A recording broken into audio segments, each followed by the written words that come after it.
There, in the moment there. Good afternoon. You're listening to KHTS 1220 and that's whiny. 98.1 FM. Are we 98.1 FM? Last week we had a problem. So we are 98.1 FM. Didn't know about that. We were off the air for about a minute or two last week due to electrical outages, according to the news department at KHTS. Anyway, we are here live for the Ask Brien Radio Show. And how do we spell Brien, Mr. Engineer? B-R-I-E-N.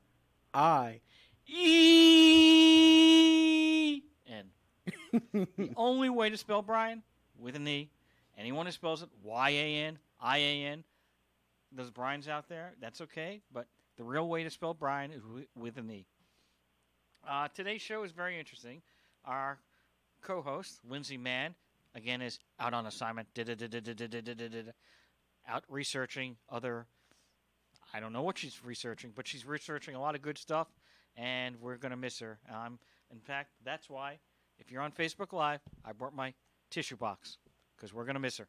But, without any further ado, for those people who have never listened to the Ask Brien Show, again, I don't know what to tell you. You need to start learning about business. You want to learn about business, you need to start tuning in every week to the Ask Brien Radio Show. You also need to start tuning in, and I use the word tuning in, but I'm talking about surfing the internet. Not a surfer, but a surfing the internet, which is a different concept. And you need to go to Ask Brien, and how do you spell it, Mr. Engineer? B-R-I-E-N. You forgot about ASK. ASK. Somebody's going to go to Brien.com now and look for Ask Brien. They're not going to find it. Bong. Bong. I just hit him over the head. But it wasn't a real weapon. Anyway, for those that have listened to the Ask Brien Show, our website allows, and that's www.askbrien.com, it allows people to learn about business. If you have a business question, you can ask it to the business community. You know, one dry cleaner in Georgia will know what one dry cleaner in Alaska has dealt with the same issue before. Or it might be that you need to ask an expert. You may say, hey, listen, I've got a problem with the cloud. I want to ask a cloud expert. I don't want to ask just anybody who's been in, who may know something. I want to know somebody that's an expert. And what is an expert? Well, an expert is somebody who has 10,000 hours of experience and work at a minimum. Now, there are criteria occasionally where we allow other people in. I guess if Mark Zuckerberg had 8,000 hours and he wanted to be on, I probably would allow him to be an expert in social media and Facebook. He's got the background. But for general purposes, we like to have 10,000 hours because you've learned something a little bit. Every expert on Ask Brien is allowed to put on webinars, put in ebooks, videos, blogs, anything the expert wants if they qualify and has a portfolio on the AskBrien.com website. And without any further ado, by the way, how do you spell ado? A-D-I-E-U. Brian. All right. And the person who won the spelling bee is... your sound engineer, Patty, over here. Woohoo! Woohoo! All right. Now, we're not a very enthusiastic team here if you haven't figured it out. Anyway, especially without Lindsay McMahon, who's also known as, in the first part of the show, she was known as Lindsay McCoy. I didn't know if you knew that, from the Hatfields and McCoys. Anyway, Lindsay Mann is out. Her, my understanding is she's going to be an aunt, so she's out for the day. Alex, Mr. Alex Grossman, are you there? Mr. Brien Johnson, you're on a roll today, and I am filling in those big shoes. Maybe they're pumps for Miss Lindsay today. Well, I'm here at your service. I'm on an onion roll, okay, or a poppy seed roll, but that's the kind of roll that I'm on. Anyway, getting back to where we were, you and I are having an very interesting conversation earlier today, and I think it's really, really important. Every single week and every single time you go to AskBrien.com, you learn something about business. You learn usually how to grow a business, how to start a business, what you can do to operate your business. Well, we have a very, very interesting classification that we're going to go over today, and that is protecting your business. You can protect your business by hiring an attorney for legal issues, hiring a security guard that'll guard your place so nobody can enter, and you can do things to, if you have an internet site, to protect your site from hackers, from people stealing identities, stealing information. Potentially, you can do that. And that's what our episode is going to be on today. How to protect your business. Grow, grow, grow. But if you don't protect it, what do you got? Nothing. Because anybody can steal it. So I had a question for Alex. I don't know if this is really up his expertise, so I'm going to wing it with him and kind of attack him. So let's see where he can go. I did have a question I wanted to ask you earlier. What is hacking? Well, that's a really good question, Mr. Brien Johnson. Well, let's preference that and put it around when you're talking about, best ways, best practices for protecting your business from what we call, cyber attacks, cyber security. So that security guard, think of him in the sky, in the cyber world as the cyber security guard, and they protect against hacking. So hacking is a word that, there's so many ways to approach it, but the way you tend to look at it is people gain unlawful access to your personal information or your business information, and that's usually done through a number of different schemes that people develop, and we tend to call them hacks or hacking schemes. And there's a few that are really popular. They're all malicious. They're all malware, no matter how you look at it. Some are done in ways where people will they'll find holes in the software where you can get in through back doors and other ways of getting in, usually security breaches, and they'll actually write a routine, a piece of software code that we call viruses, and those will attack every system that uses that piece of software and a lot of systems that are unprotected. And so that's one way of doing it. The second way of doing it is to do what we call just a front-end assault, where people will just try different things against your website or against your email server or against any piece of software you have, and they will just come in right through the front door. And, there's an old saying we always say, shut the front door, right? And the reason we do that is because people most often allow people in the front door. And I know it's hard for you to believe, but you can really make it easy for hackers and people without a lot of skill to get into your business and steal your client information or your financial information, which is usually really bad. A lot of times your personal information, your client list, little things like that you care about. And even more importantly, they could redirect your website or your email traffic to them so that, or sometimes they sell your list of your people. So that's a really bad thing. And I think we've all probably at one time or another either experienced a hack or had someone that we knew that got hacked. Is that like when I gave $10 million? Is that like when I gave $10 million to the Nigerian who was coming over here and his lost uncle got sick and he needed some money and he told me to send him $10 million, so I wired it. Now I went from $10 million and $1 to $1. Is that what you're talking about? Yeah, that phishing scheme is a really popular one, right? I mean, we all know about the Nigerian prince. I do enjoy, though, that you can go on sites like Craigslist, and their warning tells that whole story. So if you ever want to know the whole Nigerian prince story, just go onto Craigslist and go, I want to place an ad, and there'll be like warnings and information, and that's their number one. But today, and by the way, I do have a question. Like of course, it's comical, but I always have a question that's comical. So if they're attacking you at the front door, why don't you just buy Nest? There you go. If you have Nest, you got somebody out there. You could be at your office. You got a camera out there. Hey, you're attacking my computer and all my hardware. I see you. Get out of here.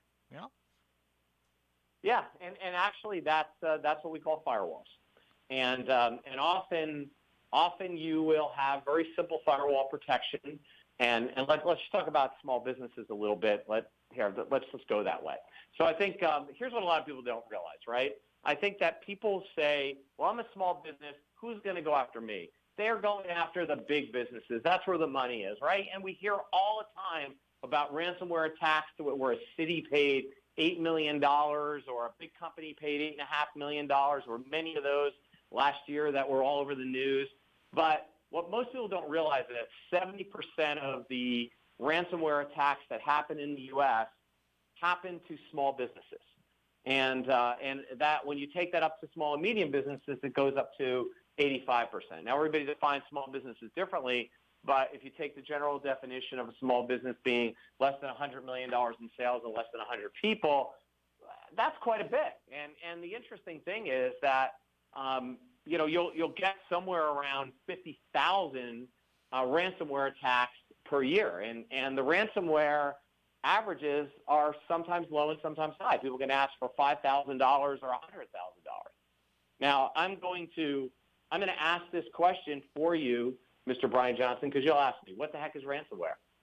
Were you going to ask that question next? No, first I want to know what malware is, then I'll get to ransomware.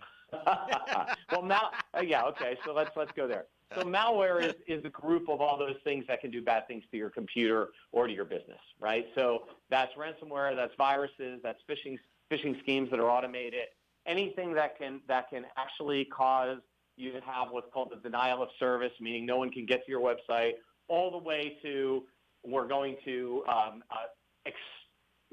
extort money from you in order to protect your data. So there's the whole list of that. The ransomware one is probably the most popular because it's relatively easy to perform, and it can affect everybody from your grandmother to your nephew to a small business to a city. And the general ransomware scheme looks like this.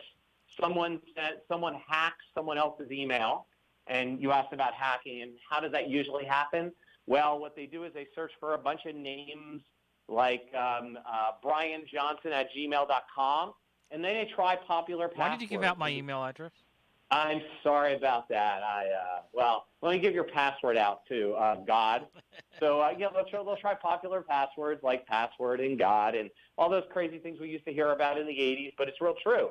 People still do that. Their passwords are usually, their street address. They're a lot of times they're, the spouse, the kids. I mean, they're relatively easy. And they're easy to find. People will use what we call one-bit shift, where they push everything over by one letter, or my favorite one, which I can't say I've never used, substituting numbers for letters, things like that are really popular. But guess what?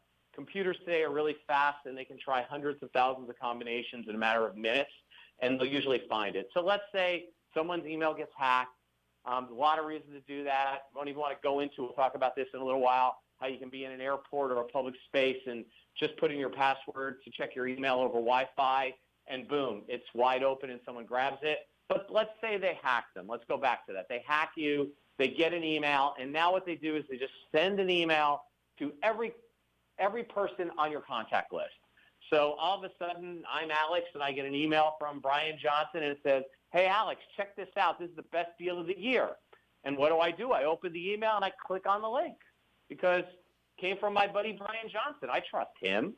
And then all of a sudden what that does is that happens to point me to a place where it automatically downloads a file onto my computer, and what I see on the screen usually is just some obnoxious ad. And you're like, it's an ad, big deal. You click off it, you don't think anything about it.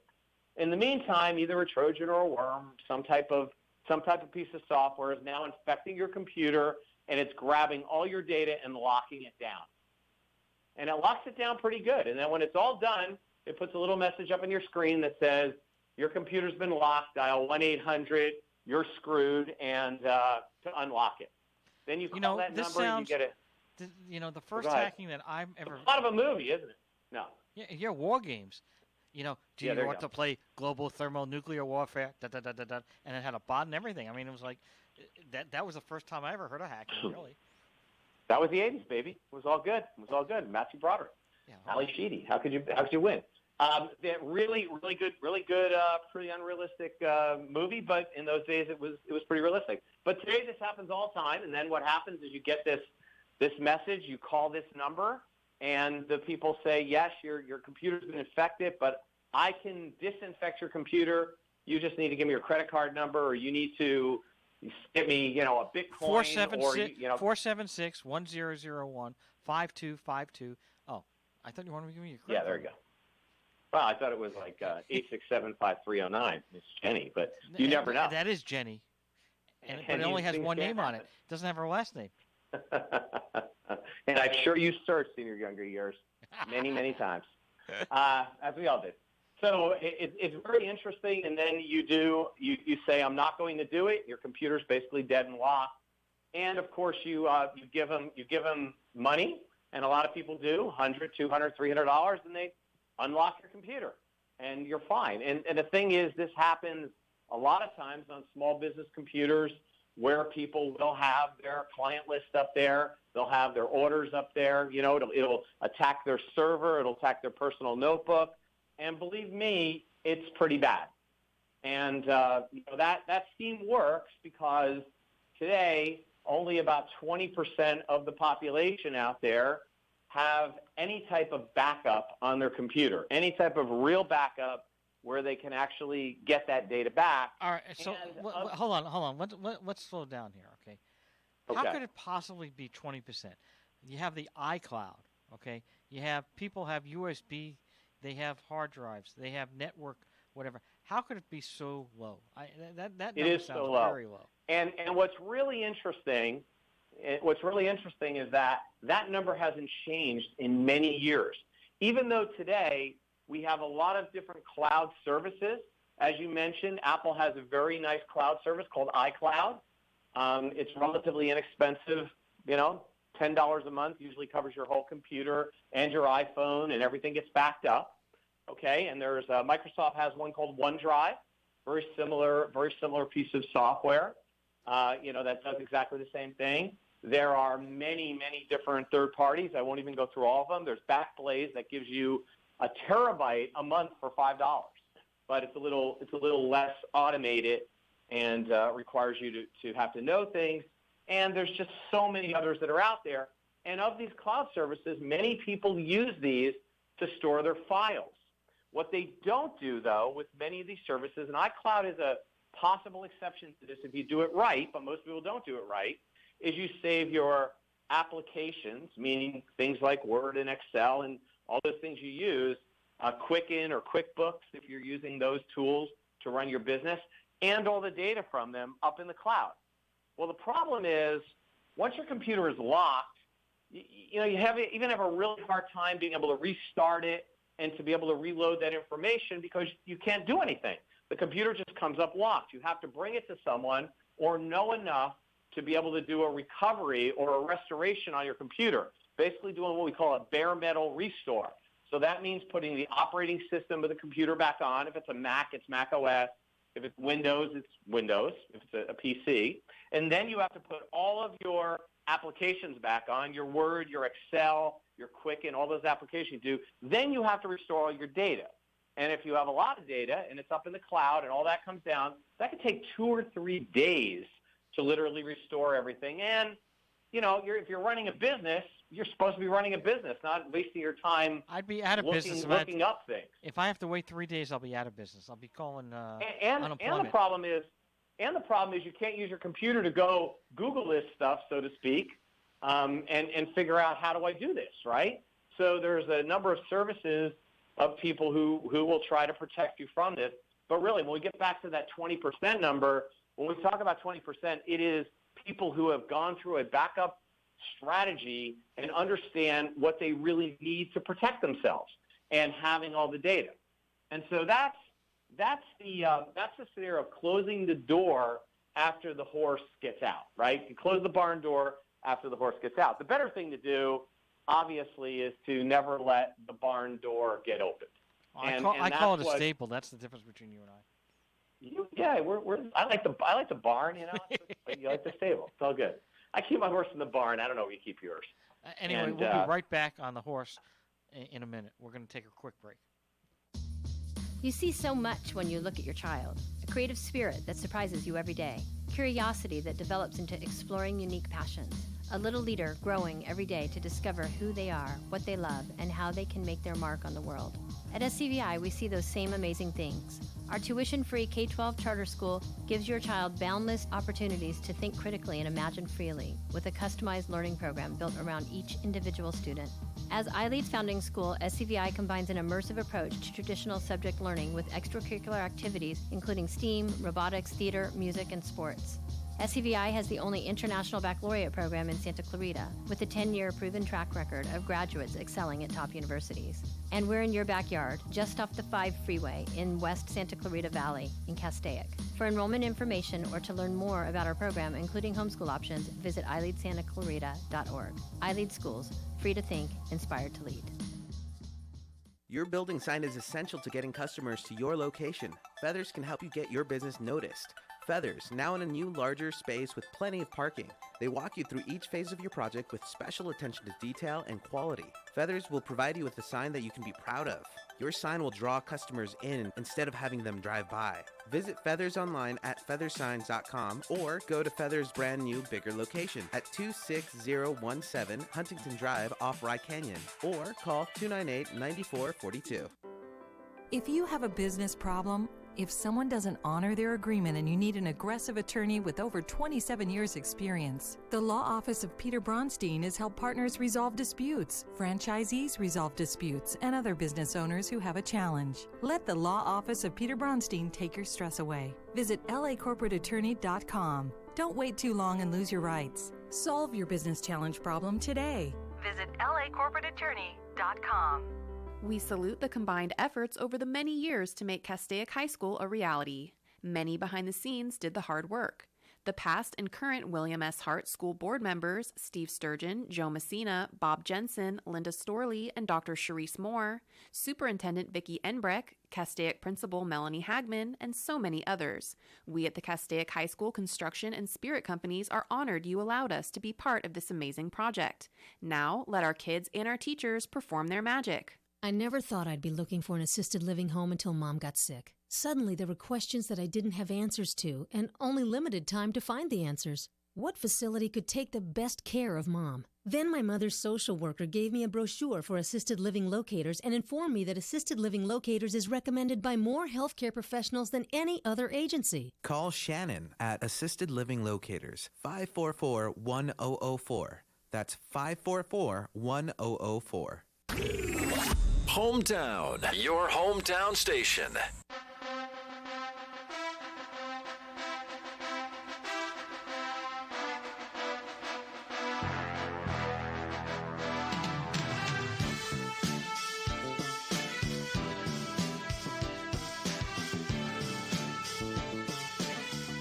Welcome back to KHTS 1220 and 98.1 FM. You're listening to the Ask Brien Radio Show, spelled A-S-K-B-R-I-E. And because the only way to spell Brian is with an... It's with an E, not a Y. See, I am teaching... No, it's not. This business teaching, business coaching is really trying to teach people how to spell Brian. The whole concept of this show is I want people to understand how to spell Brian. If they get that, then I've solved everybody's problem. And that's what we're doing here. Before we were getting off to a exquisite time off period for a commercial so we could learn about, I don't know, cocoa berries or whatever we're advertising or trying to sell to the public, we were having a conversation with my co-host, Alex Grossman. And Alex was talking to us about storage and how the fact is that only 20% of the people actually have backups and have their data stored off-site. Is that correct? That's almost correct, Mr. Brian Johnson. By the way, I want to give this out now. It's brianjohnson@gmail.com, and its password is Ask Brien with an E. Okay, there we go. And my card number is what? Yes, 41522790. No, we won't go there. But no, it is very true that most and the card never expires, by the way. It does not expire. No, it's one of those American Express. It's a perpetual call card. Yeah.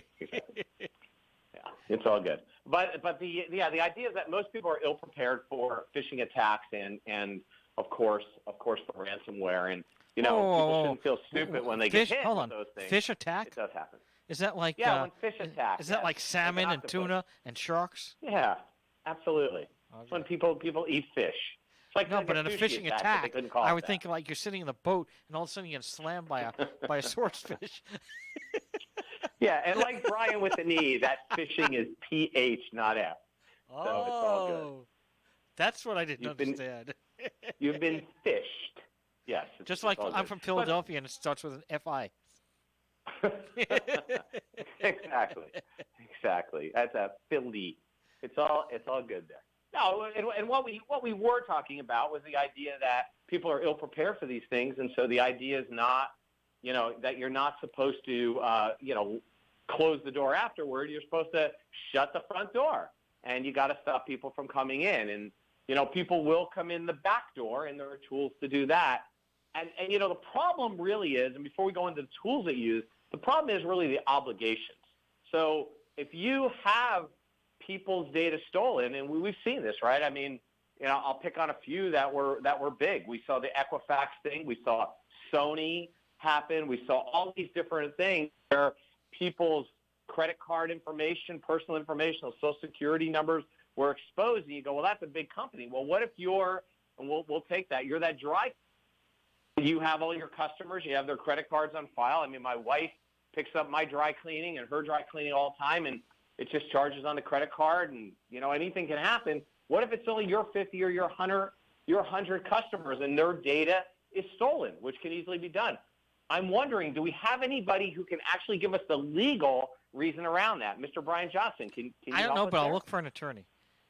Okay. Hi, I'm Peter Where Bronstein. would you find one, by the way? Hi, I'm Peter Where would you find Bronstein. one? I paid for this commercial. There we go.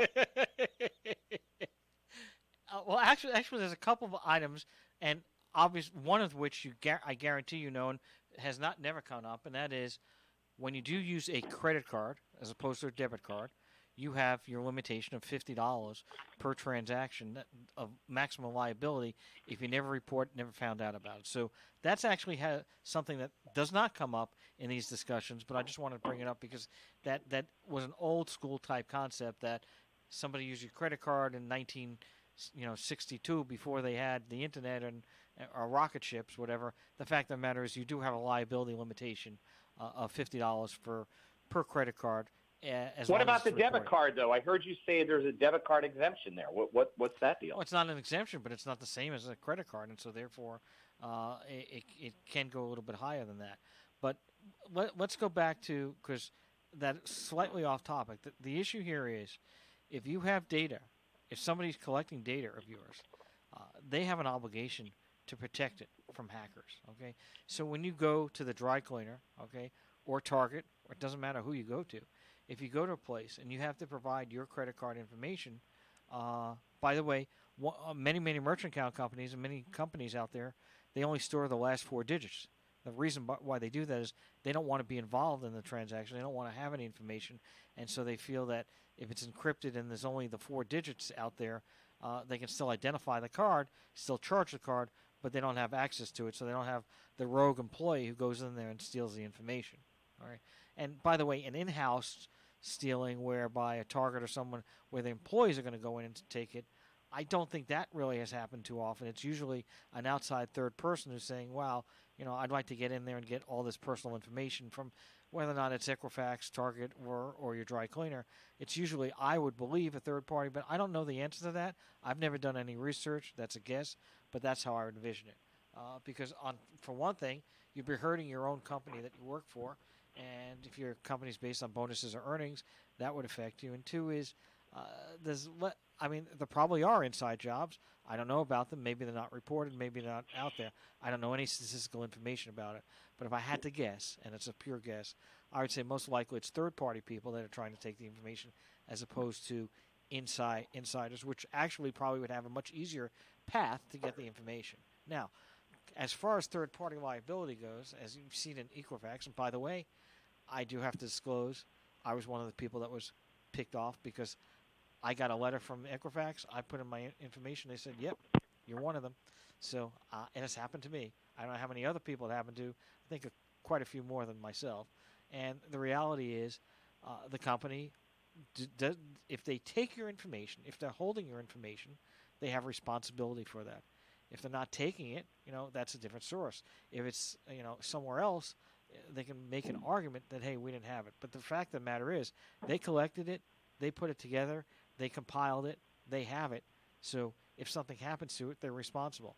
Typically what happens in these cases is Equifax or Experian or whoever you are, we'll enroll you in the Credit Shield program, and if anything happens, you call us. Why? Because it's, $20-$30, and for companies like Equifax and Experian, it's not even that because they already have their own database. So basically they're looking for out of the 10 billion things that were stolen, the 200 that actually show up and people actually do things with. Because just because your information is stolen doesn't mean it'll be used and doesn't mean that people will get away with things. So it's a smaller percentage of that, of what's actually taken. But if somebody were to actually take your information, you go to Target, you give them your credit card information, that information is then put into a screen, somebody makes a new credit card, goes out and buys products for you. The reality is that company, that Target, that whatever company is doing it, they would be responsible on a liability perspective. So I don't know if that answered your question or I diverged. I tend to. Well, let's take it a little to the other side of that. So if I'm a merchant and I have a database with names, non-credit card information, but I have Social Security, I have names and addresses. That same dry cleaner example, right? Know the names and the addresses of all my clients. And that information gets stolen. Do I have to tell them? Do I have to say to them, look, I was exposed, I was phished, I got a virus, these things happen. What's my liability to tell my customers about that? I don't know if it's a legal requirement. It is certainly a prudent requirement, and certainly because you could be responsible for that loss, you want to notify people as soon as possible so that, therefore, if the problem does arise, they can try to react and deal with it. If you're holding back that information, that's happening, and you don't tell people, then you're responsible for everything that happens until they find out. So you would want to cut off your liability by telling them as soon as possible and having them take precautions and actions to try to protect themselves. So that's how I would handle that. Right. So that's really good, and I think it leads us back to, shutting the front door. So basically the idea is that hold on, we have to go. Okay. You keep on saying back door, front door. What are we talking about? I have a front door, and somebody rings the doorbell. You have a screen door. I've seen your house. You have a screen door. That's because I have because I have a porch. You have a porch. Exactly. I get that. And then I have the back door where all the burglars come in because they think that nobody can see them in the back. There's a lot of truth to that. It's a field beyond your Kansas ranch there, right? It's really interesting. The way we look at it is the front door is usually something that you allow and you leave open. And when I talk about the front door, essentially that's things like a phishing scheme where someone sends you an email and, it's you get these a lot. Amazon, you're getting a free, click, get you've won a $100 gift card. Click here. I did this morning and I clicked on it. Oh, boy, you're in trouble. But people think all the time, hey, it's from Amazon. It sounds good. I haven't really looked at the address, right? There's a lot of great information out there. You can Google it. I don't need to tell you, it'll take an hour to go through it. But if the address says, Amazon.com, it might be from Amazon. There's a 50% chance. If it says, Joe's funrun.com, /Amazon, it's not from Amazon. I wouldn't click on that.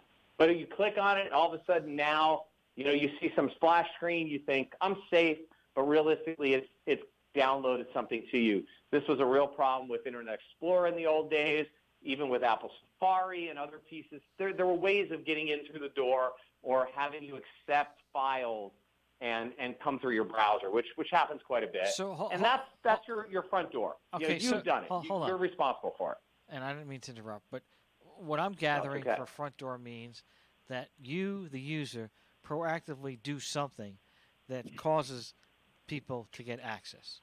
Whereas a back door sounds to me like I don't even know about it. It's just happening in the background. Exactly. So in the front door, there's the phishing schemes like that. There's also people calling you on the phone, asking you for your Social Security number and maybe a couple credit cards. And 427-5585. Exactly.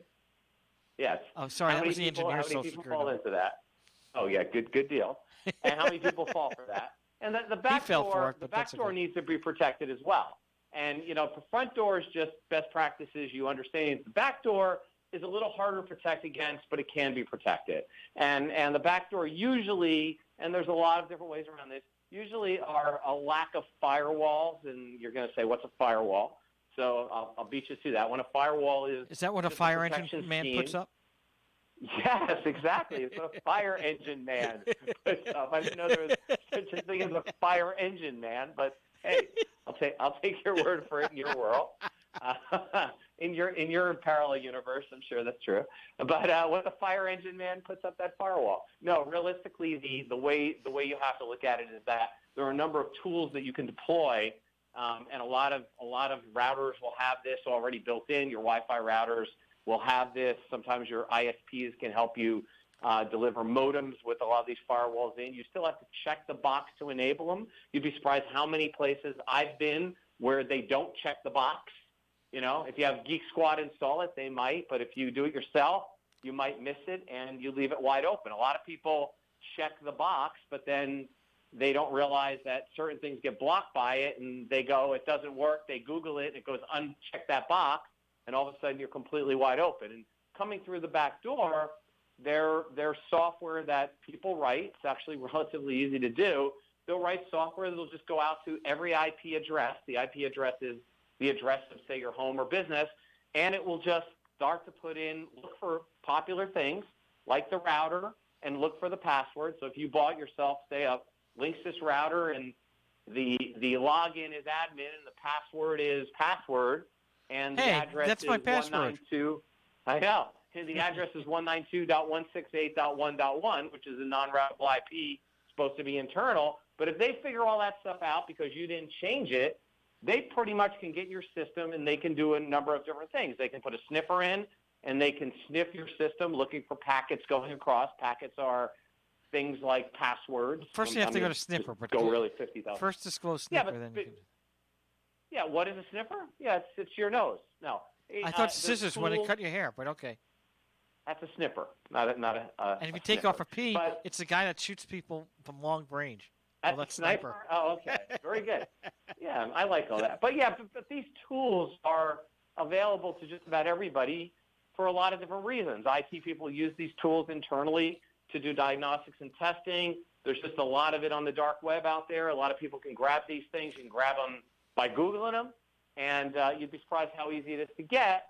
And it's just a little bit of time. People who, the joke is it's the 300-pound guy in his mom's basement, right? But realistically, there are a lot of people that will just do this, and they do it for fun. It's like a challenge, and it's fun when you're young. But the idea of this is that you can go in there and you can grab that information from people, and they won't even know it. People can be in your network and not know it. I mean, I'll give you a good example of this. 5 years ago in my neighborhood, there were probably 10 routers, 10 Wi-Fi routers in there. 9 out of the 10 weren't secured. I could just log into my neighbor's Wi-Fi and use their Wi-Fi. If it was malicious, I could probably get into their computers. Today, most of them are secure. But you didn't do that as your legal representative, correct? I never did that I will swear to. And I will tell you that the interesting thing about it is today people are more secure. But even with that security, you can't do what you had in the old days, which is security by obscurity, just by hiding it or not seeing it, because people are smarter, tools are more sophisticated, they can get in through your back door. And let's just assume you're smart on your front door, they come into your back door, what do? What are the best practices? Well, the best practices are run as fast as you can. Number one is do a security audit, and you can usually find tools. There are a number of different tools that can somewhat protect you against viruses and ransomware. Again, they're a little bit more of, the horse in the barn scenario than anything else. Things like Norton is a great tool for that. They partner with LifeLock to give you the other side of it. But yeah, you can use tools like that. Windows Defender is built into Windows. The Mac has more security by obscurity. It's just a safer design, the way, especially in the new Mac OS Catalina, the way they're separating the OS from the underpinnings of the Mac without going into big detail. Those things are safer, but every time you find a way to block the door, they find a new key to open it. So you just have to be constantly on top of it. And the biggest best practice you can have is to back up all your data and maintain it against ransomware, and maintain a firewall and good security tools against viruses and also against ransomware to some extent. The bigger question people always ask, and I've heard you do this all the time, Mr. Brian Johnson, is what about the cloud, right? You love the cloud. You think cloud? Well, I don't like it because I live by the beach. I like the sun, but go ahead. Yeah, well, okay, so stop showing off telling us you live by the beach. I get that. But the cloud is an interesting one because a lot of small businesses today, and I will admit that my last couple businesses, we used QuickBooks in the cloud. And the reason we did that is we had remote workers, so it was very nice for remote people to be able to use it. But more importantly, the cloud, and I've heard this said by Amazon, AWS, sorry, as we call it, Amazon Web Services. They've said, look, you can hire a security person for X amount of dollars to do this part-time in your business, or you can use Amazon where you have thousands of people that do nothing but security all day long. And they're right about that. And so you can be pretty secure that as long as you have secure path up to the cloud, HTTPS, so an encrypted path up and an encrypted path down, once it's in the cloud, they're going to scrub it, they're going to virus check it, they're going to be pretty sure your data is secure. Where most people fall down is that when they have remote systems, they leave a door open because you have a remote system into your server, and that area can be exploited. So that's the back door that most people get in. So the best practices are really simple. Never click on an email from someone you don't know, and even if you know the person, if it seems suspicious, don't click on it. That's kind of the number one thing that I always tell people to do. The other thing is try to only download stuff from sites that you trust. So if you're, let's say you bought I don't know what it is, you bought a TV and you didn't get the manual, or you lost the manual, and you go up and you search for the manual of the TV. I just call you. Instead of going to the, yeah, well, that's what most people do. But instead of going to the manufacturer's site, Samsung Video, whatever, you find one called manualsthatarhacked.com, right? And you go up there and you download it. Well, you're probably not getting the manual. You're probably getting, or you might get the manual, but some little itty-bitty piece of software came along with it. So never, ever download anything from sites you trust because it violates all the security that your operating system and browser and computer put in. Hey, Alex, we got to take a quick break. It. I hate to do this to you. We got to take a quick break. Sounds great. Hi, I'm Miles McNamara, Certified Senior Advisor and owner of Comfort Keepers and Home Care. Our caregivers help you in your own home. A Comfort Keeper can provide companionship, meal preparation, medication monitoring, assistance with personal care, transportation to doctor appointments, all enhancing your independence and safety in the comfort and privacy of your own home. So if you or someone you love could use a helping hand at home, call Comfort Keepers at 287-4200. That's 287-4200. The stress was unbelievable. Debbie Morris is a changed woman. A giant boulder's been lifted. Debbie called Made for You. I'd finished a day of work. Professional, residential, and commercial cleaning. Walk into my house. Made for You. It was an absolute pigsty. Weekly, bi-weekly, monthly, or even one-time seasonal cleaning. Our mess kept growing. 255-2922. Even when we weren't home. 255-2922. Made for You rescued me. What's the perfect way to end the weekend? Sunday brunch at Salt Creek Grill, of course. Wind down with delectable dishes off Salt Creek's award-winning menu and enjoy a glass of champagne, because after all, you deserve it. Make Sunday brunch at Salt Creek Grill a new tradition with your family and friends. Salt Creek Grill in Valencia on Town Center Drive in front of the movie theater. For reservations, 222-9999 or go online to saltcreekgrill.com. This is Jeremy Steppen, owner of Resurgence IT. Cybersecurity is all the buzz around the world and has become part of almost every conversation. The fact is, technology is so embedded in everything we do, there is no escaping this new society we've become. With cyber threats coming at us from all directions, how can you protect yourself and your company? Take control of your IT before it takes control of you. Be on the lookout for more information on resurgenceit.com. Do you ever listen, but you're not really paying attention? Sort of like what you're doing to me right now. This is Alex Urbina, your advanced life coach specialist. One of the most frequent questions I hear is, what is a life coach?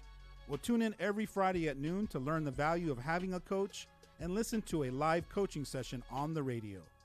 Right here on your hometown station, KHTS.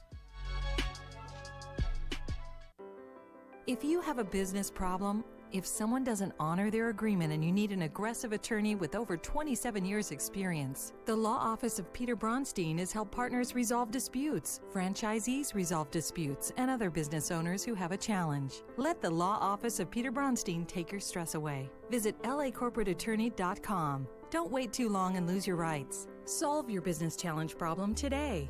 Visit lacorporateattorney.com. It's like no other station I've ever listened to. It's great. Your hometown station.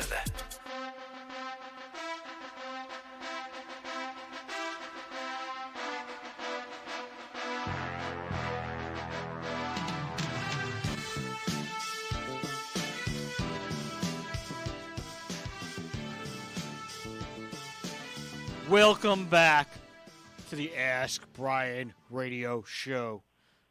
Our co-host, Lindsay Mann, is out of town. Actually, she's in L.A., but I won't say anything more. Now, Alex Grossman, co-host, guest extraordinaire. We were going over a lot of things, and I got callers coming in. I got 3 callers, and they all want to say, yeah, you're telling me everything I can't do. You know, you sound like an attorney. Tell me what I can do to protect myself. That's a fair question. So, and by the way, one more thing you shouldn't do. Go ahead. Somebody called in, and he has got something. He thinks it might be phishing. It says info@stealdata.com.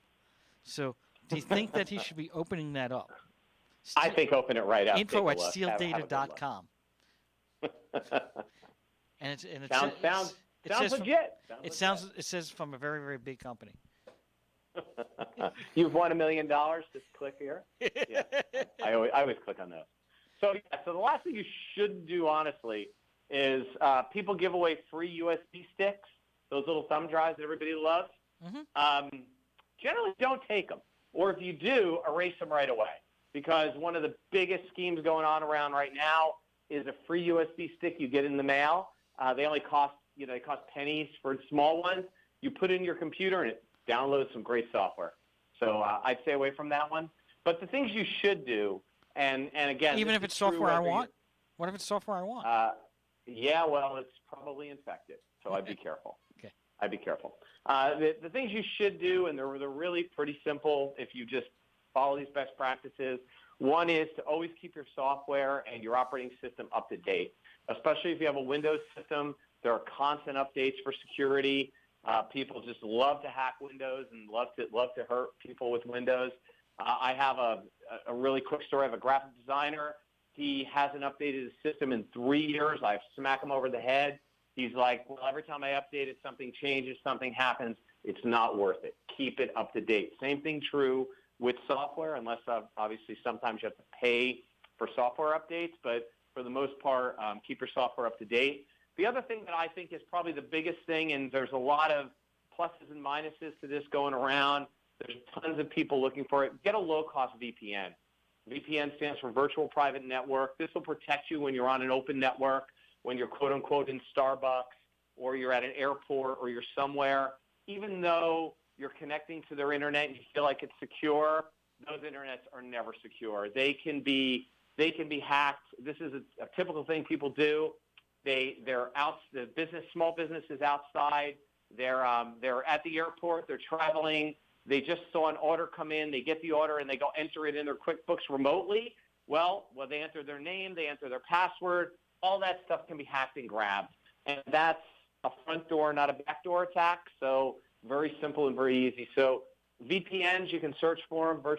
Search for private internet access is a great one. ExpressVPN, a number of them out there, a couple bucks a month. Protect yourself, and it's a very safe thing to do. But the other thing is you should use security software. If you're on a Windows system, Windows Defender is pretty good. Microsoft has such a bad reputation with Windows of having all these very bad security problems. that they took Windows Defender and built it in and built it up. Things like Norton, as I mentioned, are great. If you have a Mac, it even pays to do that. Use tools like Clean My Mac and all the security tools. You should spend the money to do that. 30 seconds. And the last thing is back your data. Whether you use the cloud or you're doing it physically on a hard drive, back it up. And before you back it up, do a virus scan on your computer. And if you do those things, you got a pretty good chance of being safe. Sound good, Mr. Brian Johnson? Yeah, it sounds very good. If somebody wants to reach you, how do they find you? What, info@steeldata.com? Where are you? There we go. Or just askbrian.com as an expert. Hey, okay, thanks. We're there. Goodbye. Thank you.